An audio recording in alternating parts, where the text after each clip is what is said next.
Namanya Rafa. Setiap hari dia datang ke sekolah dengan baju lusuh, sepatu bolong, dan bekal seadanya.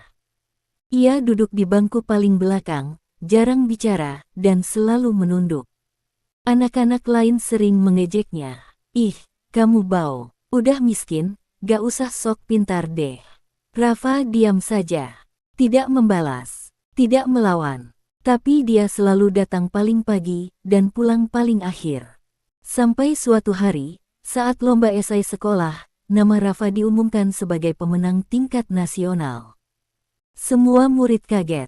Lebih kaget lagi saat kepala sekolah berkata, "Dan hari ini, pemenangnya akan mendapat beasiswa langsung dari sponsor kita, pemilik Yayasan Elang Jaya. Silakan naik ke panggung, Rafa putra dari Bapak Adrian." Sontak ruangan jadi hening.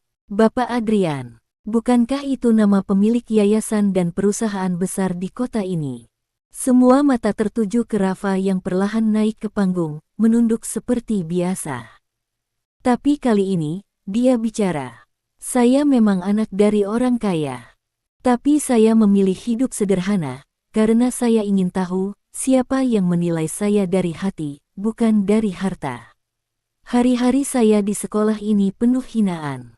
Tapi justru dari situ, saya belajar mana teman sejati, dan mana yang hanya melihat dari tampilan luar."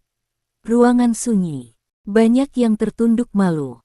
Teman-teman yang dulu suka membuli mulai menangis pelan.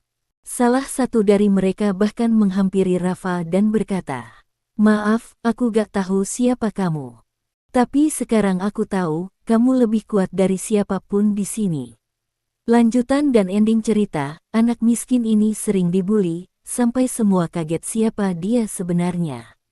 Setelah pengumuman itu, suasana di sekolah berubah drastis.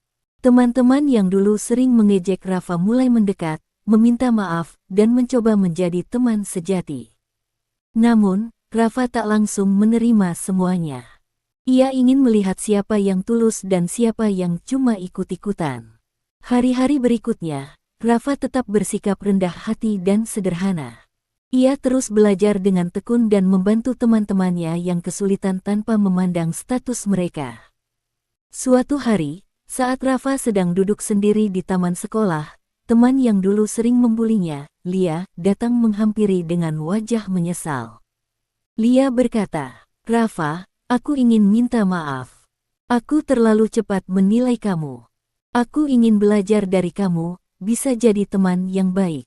Rafa tersenyum dan mengulurkan tangan. "Tentu, Lia. Kita semua pernah salah.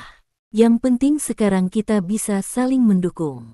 Sejak itu, Rafa bukan lagi anak yang disingkirkan.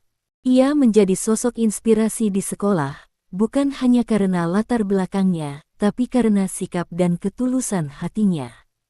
Di akhir tahun, kepala sekolah memberikan penghargaan khusus kepada Rafa sebagai siswa teladan, dan mengundang orang tua murid untuk menyaksikan betapa pentingnya menghargai setiap orang tanpa melihat latar belakang.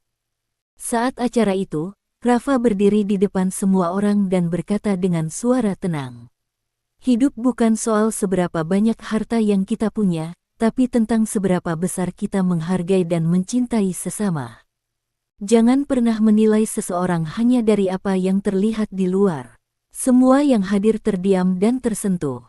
Rafa membuktikan, walau hidup dengan kesederhanaan dan sering mendapat hinaan, ia tetap bisa menjadi pribadi yang kuat, penuh kasih, dan dihormati banyak orang.